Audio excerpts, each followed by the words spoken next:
에베소서 6장 1절에서 3절까지의 말씀 다 같이 합독하도록 하겠습니다. 자녀들아 너희 부모를 주 안에서 순종하라. 이것이 옳으니라. 내 아버지와 어머니를 공경하라. 이것이 약속 있는 첫 계명이니 이는 내가 잘되고 땅에서 장수하리라. 또 아비들아 너희 자녀를 노엽게 하지 말고 오직 주의 교양과 훈계로 양육하라. 아멘. 하나님의 말씀입니다. 조선 중기에 본관이 밀양이고 자는 덕용이며 호가 노계였던 문인이자 그 무인이었던 사람이 있었습니다. 그의 이름은 박인노라는 사람이었습니다.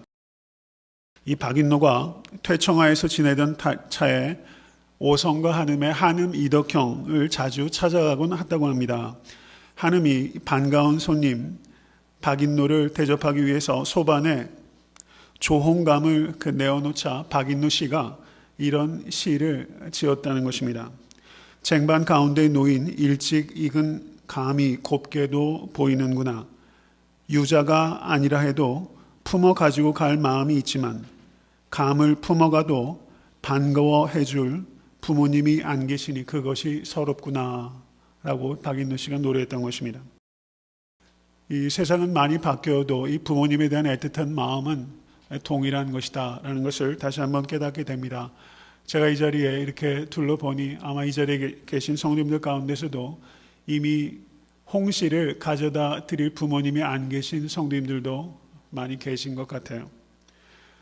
아버지도 어머니도 안 계신 하늘 아래서 살아간다는 것이 어떤 의미일까? 저는 그것을 아직 알지 못하지만 아버지가 어머니가 안 계신 하늘 아래서 한 해 한 해 살아간다는 것은 어떤 의미에서는 피멍과 같은 세월일 수도 있겠다. 그런 생각을 어저께 설교를 준비하면서 묵상해 봤습니다.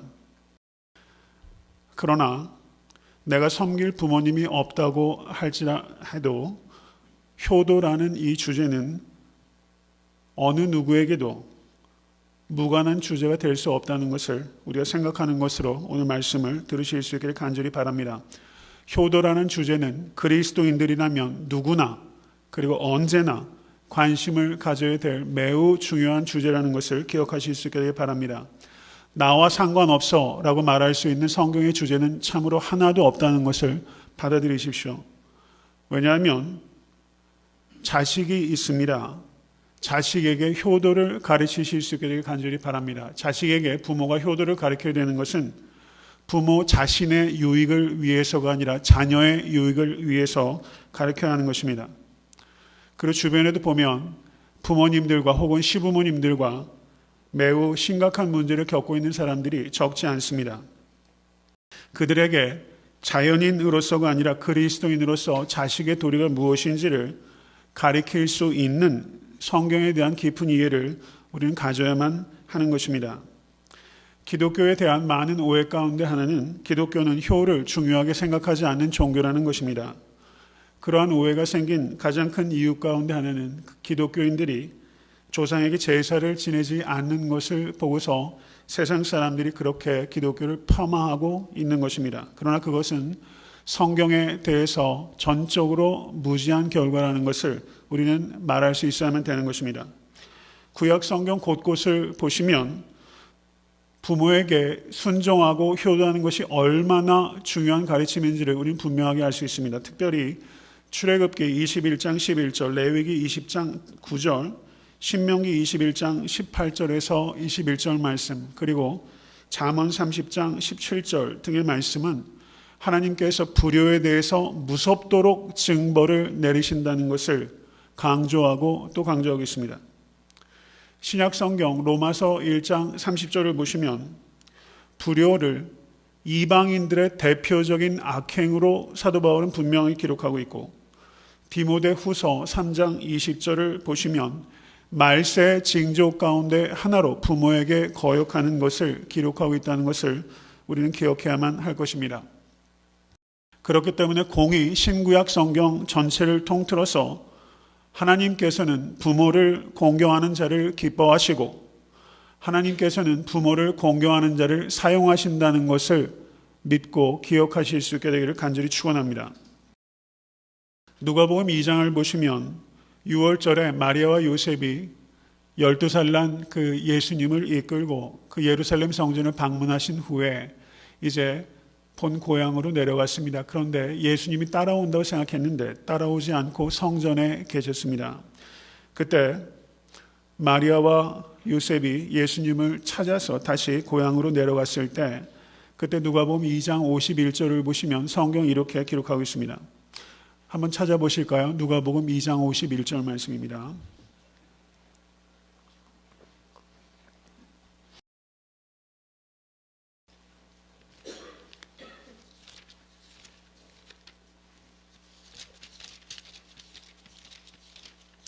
같이 한번 읽겠습니다. 예수께서 한 가지로 내려가사 나사렛에 이르러 순종하여 받드시더라. 그 모친은 이 모든 말을 마음에 두니라. 이렇게 말씀하고 있습니다. 이 말씀 바로 앞에 있는 말씀도 우리가 좀 읽어봤으면 좋겠습니다. 48절에서 50절 말씀 보십시오. 같이 말씀 있습니다. 그 부모가 보고 놀라며 그 모친은 가로되 아이야 어찌하여 우리에게 이렇게 하였느냐 보라 내 아버지와 내가 근심하여 너를 찾았노라.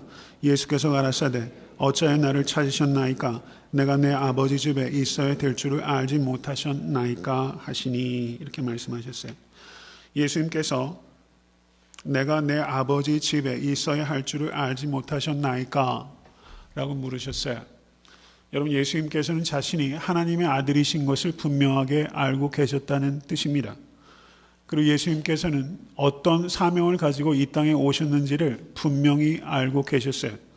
소년임에도 불구하고 그 삶의 목적과 끝을 분명하게 알고 계셨습니다.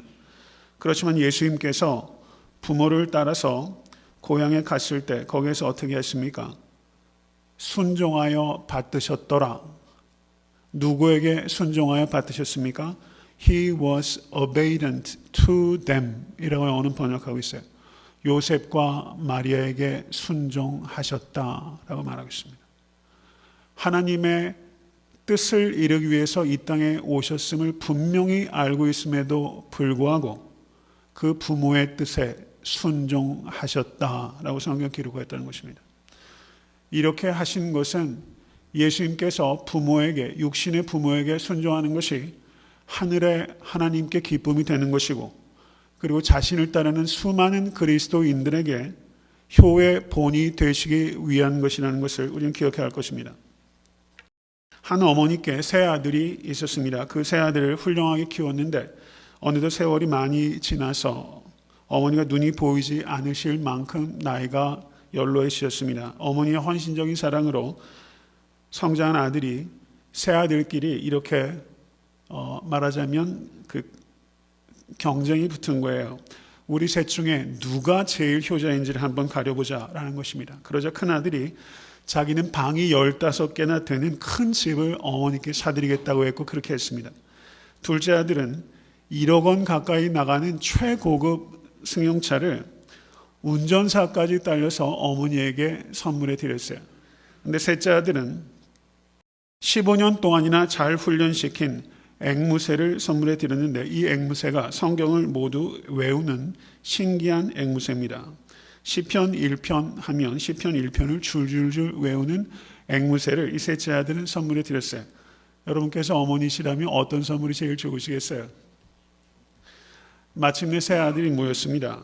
그래서 그것을 결정하는 날이 됐는데 이 노모께서 큰아들아 내 선물은 고맙다만 나는 그 선물을 받을 수 없다. 이 늙은이에게 방 15개 큰 집이 무슨 소용이 있겠느냐 라고 말했다는 것입니다.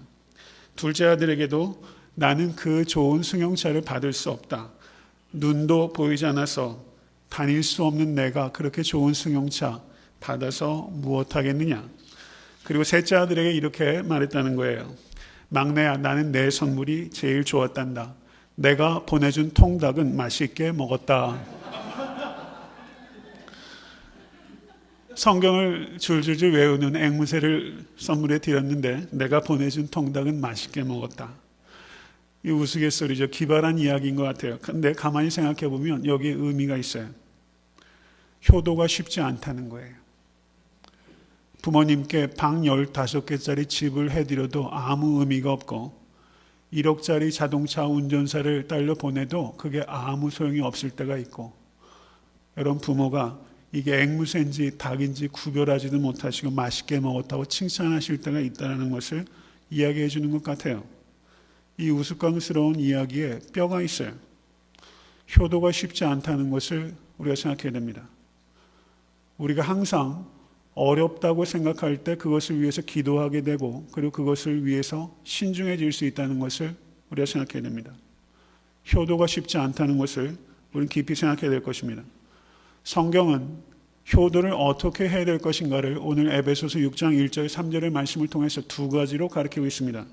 그것은 부모에게 순종하고 부모를 공경하라라는 말씀이에요. 순종과 공경은 우리가 사전적인 의미로 살핀다면 그것을 정확하게 구별해내기가 쉽지는 않은 것 같습니다.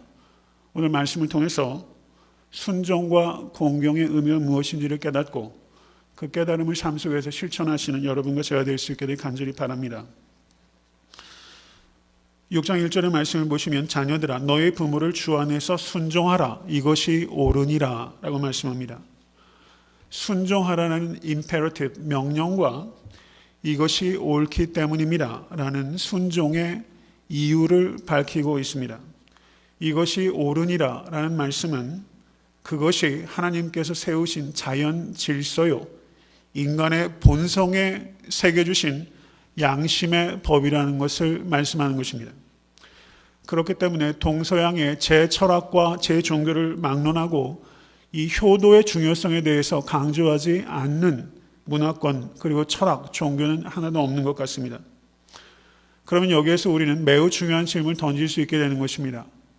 다른 종교나 철학에서 강조하는 이 효도와 성경에서 말씀하시는 이 효도와는 도대체 무엇이 다른 것인가? 라는 질문입니다. 부모에 대한 효도에 대한 자연법이 가리키는 윤리와 성경에서 가리키는 효도의 근본적인 차이는 그리스도인들은 부모와 자녀의 육적인 관계를 하늘의 아버지와 나라는 영적인 관계 속에서 바라본다라는 사실입니다. 이것이 결정적인 차이입니다. 하나님께서 이스라엘 백성들에게 십계명을 주셨습니다. 십계명은 하나님께서 친히 돌판에 새기신 유일한 율법이요. 그렇기 때문에 절대적인 명령이라고 할 수 있습니다. 잘 아시는 대로 제1계명에서 4계명은 하나님과 인간 사이의 관계에 대한 계명이고 5계명에서부터 10계명은 인간과 인간 사이의 계명들이라고 할 수 있습니다. 그리고 내 부모에게 공경하라. 그리하면 너의 하나님 나 여호와가 내게 준 땅에서 내 생명이 길리라. 이 말씀은 몇 번째 계명입니까? 이것은 제5계명이에요. 인간과 인간 사이에 주신 계명들 중에서 첫 번째 계명이 내 부모를 공경하라는 것입니다. 이것은 부모를 공경하는 것이 인간 관계의 가장 기초되는 윤리라는 것을 가리키고 있는 것입니다. 세상에 나서 결혼 안 한 사람은 있을 수 있지만 세상에 나서 부모가 없는 사람은 하나도 없는 것입니다. 자식이 없는 사람은 있을 수 있지만 부모가 없는 자식은 하나도 없습니다. 이 계명의 특징은 10계명의 다른 9가지 계명은 내가 살아있는 한 지킬 수 있는 계명이지만 부모에게 공경하라는 이 계명은 부모가 살아계시지 않으면 지킬 수 없는 한시적으로만 순종할 수 있는 계명이라는 뜻에서 그 특징이 있다라고 할 수 있을 것입니다. 여기에서 저는 여러분에게 질문을 하나 드리도록 하겠습니다.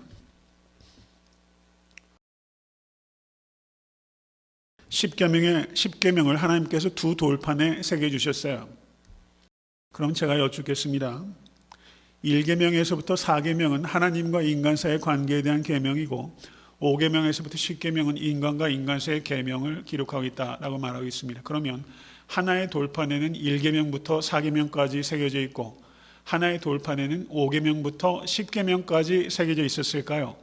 아니면 하나의 돌판에 1계명부터 5계명까지 새겨져 있고 나머지 돌판에 6계명부터 10계명까지 새겨져 있었을까요? 여러분 흥미로운 질문이죠. 여러분 전자라고 생각하세요? 후자라고 생각하세요? 이럴 땐 한번 이렇게 손을 들어보는 게 좋아요. 전자 한번 들어보세요. 전자. 전자가 혹시 뭔지 모르시는 분 계십니까? 후자를 한번 들어보십시오. 후자. 손을 안 드시는 분은 한번 이것을 한번 목장 모임에서도 한번 나눠보세요. 흥미로운 질문인 것 같아요.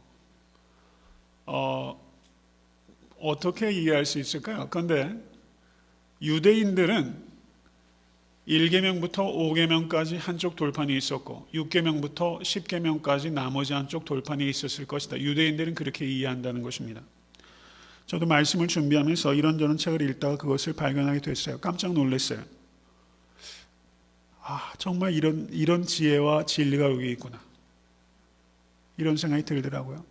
우리가 분류할 때 1계명부터 4계명까지 하나님과 인간 사이의 관계, 5계명부터 10계명까지 인간과 인간과의 관계, 그러면 1부터 4, 5부터 10 이렇게 될 것 같은데 1부터 5까지, 6부터 10까지 돌판에 세워졌을 것이다. 이렇게 유대인들이 이해한다는 것입니다.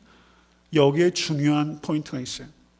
그러면 내 부모를 공경하라는 것은 인간과 인간 사이의 관계에 대한 계명이 아니라 하나님과 인간 사이의 관계에 대한 계명이라는 뜻이 되는 거예요. 여러분 너무 놀랍지 않습니까? 내 부모를 공경하라는 것은 나와 부모 사이의 관계이기 이전에 나와 하나님과의 관계에 대한 계명이라는 거예요. 세상 어느 누가 기독교를 효에 대해서 무지하고 효도를 무시하는 종교라고 말할 수 있겠어요? 여러분 기독교의 말로 효에 대해서 가장 본질적인 관점과 그리고 윤리를 제공하는 참된 종교라는 것을 여러분 자부심을 가지실 수 있게 간절히 축원합니다. 여러분 존 스타트 목사님은 이것에 대해서 말하면서 1부터 5계명까지 한 돌판에 6부터 10계명까지 한 돌판에 쓰였다고 바라보는 유대인의 관점은 참으로 옳은 것입니다 라고 말했어요. 정말 공감이 되지 않을 수 없는 이야기였어요. 깜짝 놀랐어요. 사도 바울은 주 안에서 순종하라 라고 가르치셨습니다. 주 안에서 순종하라. 부모에 대한 순종은 주 안에서, 저를 한번 따라해 보십시오. 엔 크리스토. 그리스 말로 엔이 전치사 인 크리스토스, 이게 크라이스트예요. 엔 크리스토. 사도 바울이 가장 사랑했던 언어 중에 하나가 엔 크리스토예요. 주 안에서. 주 안에서. 부모에 대한 순종은 주 안에서 엔 크리스토라는 관점과 그리고 조건을 가지고 있어야 한다는 것입니다. 그리스도인들이 부모에 대한 태도는 주님에 대한 그리스도인의 태도를 반영하는 것이 되어야 된다는 것입니다. 그리스도인들이 부모에게 효도해야 될 궁극적인 이유는 그것이 주께 순종하는 것이기 때문이며, 그리스도인들이 불효하면 안 되는 이유는 그것이 부모에게 불효하기 이전에 하나님께 불순종하는 것이기 때문이다 라고 성경은 말씀하고 있는 것입니다.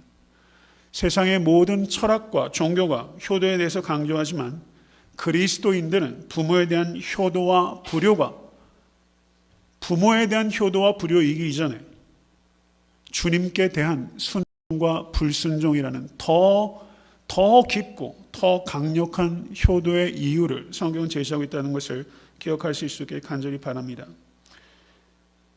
만약에 우리 한 사람 한 사람이 주 예수 그리스도와 깊은 관계를 가지고 있고 그분께 순종하고 있다고 말하면서 그 순종이 그리고 그 사랑이 부모에 대한 효도로 이어지지 않고 있다면 그것은 위선적인 것이고 거짓된 것이라고 말할 수 있다는 것입니다. 그래서 제 자신을 한번 이렇게 되돌아보면요, 여러분 목회자로서 설교한다는 것은 참으로 어려운 일인 것 같아요. 아마 제가 마지막 설교하는 순간까지 어려운 일이 될 것이라고 저는 예상합니다. 가장 위선적이기 쉬운 자리가 이 자리예요. 근데 목회자로서 제 삶을 이렇게 되돌아봤을 때 가장 위선적인 부분이 뭘까? 그건 부모에 대한 제 태도인 것 같아요. 그래서 오늘 설교가 저로서는 상당히 어려운 설교이기도 하고, 그리고 제 마음을 새롭게 다짐하는 계기도 되는 것 같아요. 한편으로는 아쉬움이 들더라고요. 부모에 대해서 효도하는 것을 성경적인 관점에서 제가 배워본 적이 없는 것 같아요. 말씀을 통해서 그저 자연 윤리로 그런 차원에서 부모에게 효도하라고 배웠지, 왜 부모에게 효도하는 것이 성경에서 강조하고 있는 핵심이 무엇인지를 제가 별로 배워본 적이 없는 것 같아요. 그게 참 안타깝더라고요. 말씀을 알았으면 조금 달리할 수 있었을 텐데, 이제 40대 중반이나 돼가지고 이제야 조금 이런 것도 이제야 좀 철이 드나 보다 생각하니까 좀 속이 상하더라고요. 그래서 너무 송구스럽고 죄송한 마음이 들고, 이런 부분에 있어서 제가 위선적이지 않은 목사가 되어야 되겠다, 이런 결단을 좀 하게 됩니다. 부모에 대한 자녀의 순종은 그렇지만 절대적인 순종을 의미하는 것은 아닙니다. 우리에게 절대적인 순종을 받아야 하실 분은 오직 하나님 한 분뿐이십니다. 믿으십니까? 부모에 대한 순종의 한계는 주님께 불순종이 되기 전까지라는 것입니다. 그리스도인은 주께 대한 순종과 양립할 수 있는 범위 내에서 최대한 육신의 부모에게 순종해야 되는 것입니다. 에베소서 6장 4절의 말씀은 아비들아 너의 자녀를 노엽게 하지 말라 라고 말씀하고 있어요. 요즘에 세상 돌아가는 것을 보면요, 천륜이 무너졌어요. 자녀가 부모에게 효도하지 않는 것은 그저 그냥 세상 일이 되어버렸고, 이제 부모도 자녀들에 대해서 말할 수 없는 범죄를 저지르는 일들이 신문지상에 너무나 나타나고 있어요. 이 사탄의 희생자들이 너무나 많이 나타나고 있습니다. 분명히 자녀를 노엽게 하는 부모들이 적지 않게 있어요. 그럼 제가 질문을 날카롭게 선명하게 드리겠습니다. 자녀를 노엽게 하는 부모에게 순종해야 합니까? 자녀를 노엽게 하는 부모에게 순종해야 합니까? 또 다른 질문을 드리면, 자녀를 노엽게 하는 부모에게 순종하고 있습니까? 이 부분에 대해서 여러분 어느 누구도 어떤 의미에서는 자신 있게 대답 못할 수 있다고 봅니다. 저 역시 그랬어요. 그러나 성경은 분명하게 말씀합니다. 아비들아 너희 자녀를 노엽게 하지 말라. 이것은 부모에게 주시는 명령이지만, 자녀에게, 자녀들아 부모가 너희를 노엽게 할지라도 그 부모에게 순종해라. 이것이 나의 뜻이니라. 이것이 하나님의 말씀이에요. 부모의 인격과 상관이 없고 심지어 부모의 신앙도 상관이 없어요. 자녀로서 의무를 다하라 라고 가르치고 있다는 것입니다. 여러분 이 자리에 혹시 그런 분들 계신지 모르겠어요. 부모님들이 불신자이신데 자신의 대에 이르러 처음으로 예수님을 믿게 된 사람이 있습니다. 그러면 부모의 불신앙 때문에 부모에게 불효하는 사람들이 왕왕 있는 것 같아요. 우리 부모는 예수님 몰라 라고 말하면서 불신자 부모님에 대한 불효를 정당화하는 어리숙한 그리스도인들이 많이 있다는 것입니다. 성경은 절대 그렇게 가르치지 않습니다. 성경은 그리스도 안에서 새로운 피조물이 되었다면 그 증거로서 불신자이신 부모에게 더 진실하게 효도함으로 새로운 피조물이 되었다는 것을 나타내십시오 라고 가르치고 있다는 것을 기억하실 수 있기를 바랍니다. 만약에 불신 부모가 자녀에게 신앙 자체를 금지하거나 하나님께서 기뻐하지 않는 일을 강요한다면 그것에 순종할 수는 없습니다. 그렇지만 믿는 자녀는 그러한 부모를 할지라도 마지막 한계까지 그 부모를 참고 그리고 양보해야 된다는 것입니다.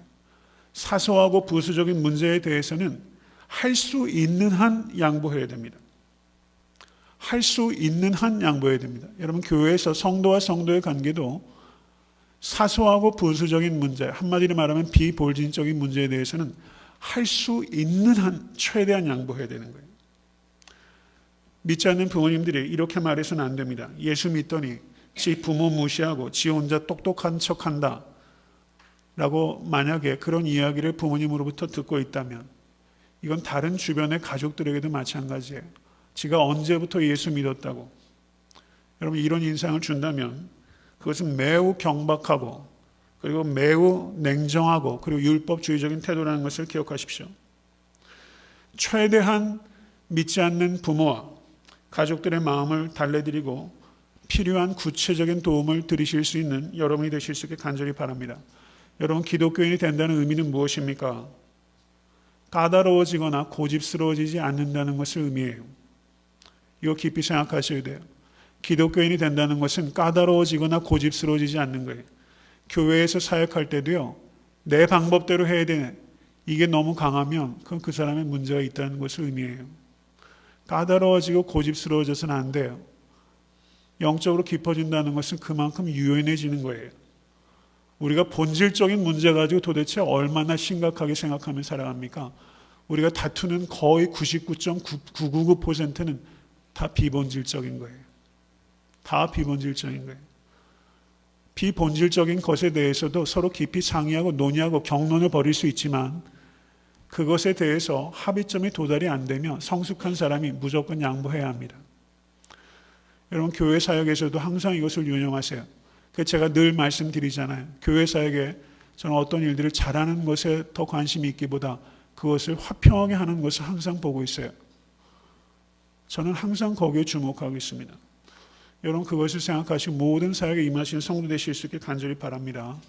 까다로워지고 고집스러워지지 마세요. 내 경험 가지고 까다로워져서는 안 돼요. 내 경험 가지고 고집스러워져서는 안 된다는 것을 명심하십시오. 여기에 중요한 포인트가 또 있습니다. 만약에 부모의 말을 자녀가 거역할 수밖에 없는 순간이 있다면 분명히 그런 시간이 있어요. 그럴 때는 자녀가 부모에게 부모의 말씀을 거역할 수밖에 없는 것에 대해서 내가 얼마나 마음 아파하고 고통당하고 있는지를 매우 겸손하고 공손하고 진실하게 부모에게 전달할 수 있어요. 그러면 부모의 말씀에 거역함에도 불구하고 그 태도 때문에 부모가 생각하시게 되고 그리고 부모가 예수님께로 이끌림을 받을 수도 있게 된다는 것을 기억하십시오. 부모의 말씀을 순종하는 것에도 도리가 있다면 부모의 말씀을 거역하는 데도 도리가 있어요. 여러분, 그래서 항상 생각하셔야 됩니다. 여러분, 교회에서 어떤 사역을 할 때도 예스 할 때도 도리가 있는 것이고 어떤 것에 대해서 노 할 때도 도리를 지켜야 돼요. 여러분, 이것을 우리가 간과할 때가 참 많이 있어요. 부모님께도 노 할 때가 있는 것이고 그런 것이 필요할 때가 있어요. 그렇지만 노 할 때도 마땅히 갖춰야 돼요. 어떤 의미에서는 더 신중하게 갖춰야 될 예의가 있다는 것을 기억하실 수 있게 간절히 바랍니다. 그리스도인 자녀는 부모에게 거역할 때도 왜 내가 부모에게 거역할 수밖에 없는지를 그 이유를 분명하게 알고서 거역해야 됩니다. 여러분, 이 말뜻을 잘 이해하세요. 왜 부모에게 지금 이 순간 그리스도인 자녀가 거역할 수밖에 없습니까? 그것은 결국에는 이 부모님께 더 효성스럽고 좋은 아들과 딸이 되기 위해서예요. 더 효도하기 위해서 지금 당장 거역하고 있다는 것을 아는 거예요. 이 의미를 여러분 오해하지 마시고 잘 들으세요. 더 효성스러운 자녀가 되기 위해서 경우에 따라서는 부모의 말에 거역할 때가 있는 것이고 그것을 진실하게 마음을 통해서 전달이 되면 여러분 거기에는 놀라운 관계의 회복이 있다는 것을 보실 수 있기를 간절히 바랍니다. 그리스도를 믿는 자녀는 그리스도를 믿지 않는 자녀보다 훨씬 좋은 효녀와 효자가 되어야 하는 것이고 될 수밖에 없다는 것입니다. 왜냐하면 하나님의 자녀만이 육체의 부모와 자녀 사이에 있는 영적인 의미를 알고 있기 때문입니다. 믿으십니까? 세상 사람들은 그 이상을 볼 수가 없어요. 근데 오직 그리스도인만이 육적인 부모와 육적인 자녀 사이의 관계, 하늘의 아버지와 하나님의 자녀의 관계를 반영하는 거울이다 라는 관점을 그리스도인만이 가질 수 있다는 거예요. 그렇기 때문에 우리는 효도해야 되는 분명한 이유를 그리스도인들만이 알고 있고 그리고 능력을 그리스도인들은 가지고 있다는 사실입니다.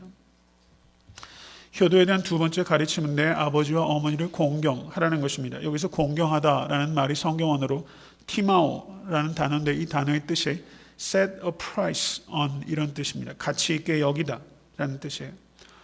부모에게 순종하는 것으로 족하지 않고 부모를 존중하라 라는 뜻입니다.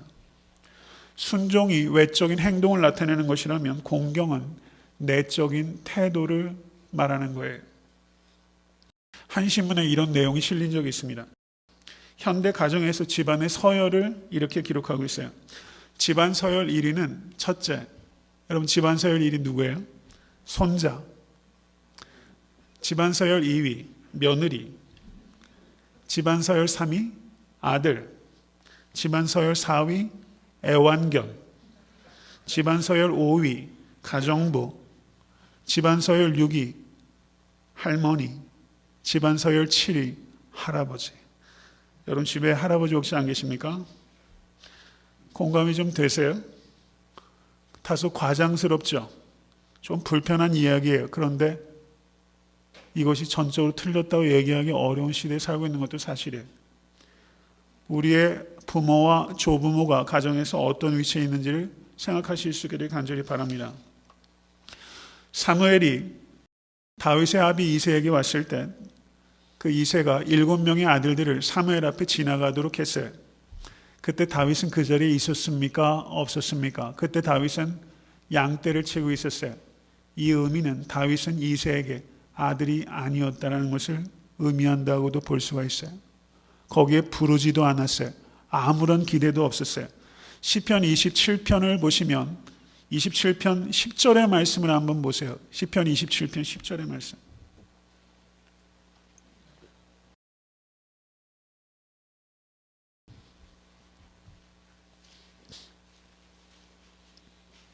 시편 27편 10절의 말씀 다 같이 읽습니다. 내 부모는 나를 버렸으나 여호와는 나를 영접하시리이다. 이게 다윗의 시예요. 제가 어저께 이 문구를 좀 연구를 해보려고 했는데 여러 가지 그 자료도 일단은 제가 없었고 시간적인 그 여건이 되질 않아서 내 부모를 버렸으나 이게 어떤 상황을 두고 하는 이야기일까 이것을 정확하게 이해할 수가 없었어요. 근데 이 말 자체가 매우 중요한 의미가 있어요. 내 부모는 나를 버렸으나 여호와는 나를 영접하시리이다. 여러분, 혹시 이 자리에 부모로부터 버려졌다라는 아픔과 상처가 있는 분이 있으실 수 있을 것 같아요. 그리고 세상에는 실제 버려지는 아이들도 많이 있어요. 부모와의 관계 속에서 상처 한두 개쯤 없는 자녀들은 아마 없을지도 몰라요. 내 부모는 나를 버렸으나 여호와는 나를 영접하시리이다. 사무엘하 22장 1절 이하를 보시면 다윗이 사울을 피해서 아둘람 굴로 갔을 때 그때 그 아비가 그 형제들과 더불어 아둘람 굴에 다윗을 찾아와요. 그런데 다윗이 이 아비를 데리고 모압 땅으로 가서 모압 왕에게 말하기를 하나님이 나를 위하여 어떻게 하실 것을 내가 알기까지 나의 부모로 나와서 당신들과 함께 있게 하시기를 청하나이다 라고 말하면서 덩달아 도망자 신세가 된 그 아비를 수습하고 있는 것을 볼 수가 있어요. 여러분, 다윗은 어떤 의미에서는 이 이새로부터 아들 취급을 못 받았던 상처가 있는 아들이라고 볼 수 있어요. 위에 형들이 전쟁터에 갔을 때 볶은 곡식들 갖다 주라고 심부름이나 하고 있지 않았습니까? 아비는 내 부모는 나를 버렸으나 여호와는 나를 영접하시리이다. 하늘의 하나님으로부터 받은 사랑이 얼마나 큰 것인지를 깨달으면 이 땅의 부모로부터 혹시 받은 상처가 아무리 커도 하늘의 아버지로부터 받은 사랑 때문에 이 땅의 부모에게 받은 상처를 불평하지 않고 미워하지 않고 어느 순간 이해하게 되고 그리고 그 부모에 대해서도 존중하게 되는 것입니다. 내 부모는 나를 버렸으나 여호와는 나를 영접하시리이다. 여러분, 부모로부터 받은 상처로 아직까지 고통당하고 계신 분이 계시다면 그 상처를 다 내어놓으실 수 있게 되기를 바라요. 그 상처를 치유하기 위해서 하나님께서는 독생자에게 십자가 위에서 상처를 내셨어요. 그리스도인들이 된다는 것은 이제 나에게 가해진 상처를 묵상하는 것이 아니라 상처받은 나를 위하여 그리스도께 가해진 상처를 묵상하는 사람이 된다는 것을 의미하는 거예요. 그럼 십자가를 통해서 바라보면 용서하지 못할 부모가 없고 존중하지 못할 부모가 없어요. 그래서 십자가는 하나님의 지혜요 하나님의 능력입니다. 여러분, 십자가를 통해서 부모를 바라보시고 십자가를 통해서 모든 사람을 바라보실 수 있게 간절히 바랍니다. 2011년인가요? 제가 정확한 날짜는 기억이 나지 않는데 중국의 스촨성에 큰 지진이 일었어요. 얼마 전에도 중국에 지진이 나지 않았습니까? 저환준이라는 49살의 여인이 그 집이 무너진 틈에 무너져가지고 죽었어요. 구조대가 간신히 이렇게 파고 들어가다 보니까 이 여인이 마치 그 영어 신문에 이렇게 써있더라. 무릎을 꿇고 그리고 예배를 드리는 것처럼 꼬꾸라져 있었다라고 표현하고 있습니다. 그리고 그의 머리와 등에 산더미 같은 그런 건물 잔해들이 쏟아져 내렸어요. 그래서 이 여인은 완전히 죽었다라고 구조대가 판단하고서 지나쳐 가는데 이 구조대 리더가 순간적으로 뭔가 이상한 느낌에 든 거예요. 그래서 다시 서둘러 그 자리에 가서 이 여인이 웅크리고 있었던 그 안을 막 파기 시작했어요. 그런데 거기에 작은 스페이스가 있다는 것을 발견하게 된 것입니다. 그리고 거기에 이 여인이 블랭킷에 싸고 있었던 생후 3개월 된 아이가 그 안에서 어머니의 움 안에서 그가 평화롭게 잠자고 있었던 것입니다. 그런데 이 담요를 풀자 그 안에 셀룰러 폰이 있었는데 이 어머니가 마지막 순간까지 그 셀룰러 폰에 텍스트를 거기다 적어놓은 거예요. 중국말로 적었을 거예요. 그런데 영적 신문에 이렇게 적혀 있더라고요. If you can survive, you must remember that I love you. 이렇게 써 있었어요. If you can survive, 아들아, 만약 내가 살아남는다면 you must remember that I love you. 내가 너를 사랑했던 것을 기억해다오. 이것이 어머니의 사랑일 것 같아요. 만약 살아남는다면 내가 널 사랑한다는 사실을 기억해다오. 저는 이것이 우리 부모님의 마음이라 생각해요. 이렇게 섬세하게 여러분들에게 표현해 보신 적은 없으실지도 몰라요. 이런 기회를 가져보지 못하셨잖아요. 이런 기회를 갖는다는 것 자체가 아픔이죠. 그런데 모든 어머니와 모든 아버지의 마음은 이 마음일 것 같아요. 아들아, 딸아, you must remember that I love you. 내가 너를 사랑한다는 것을 기억해다. 이게 부모에 대한 존중이 아닐까 싶어요.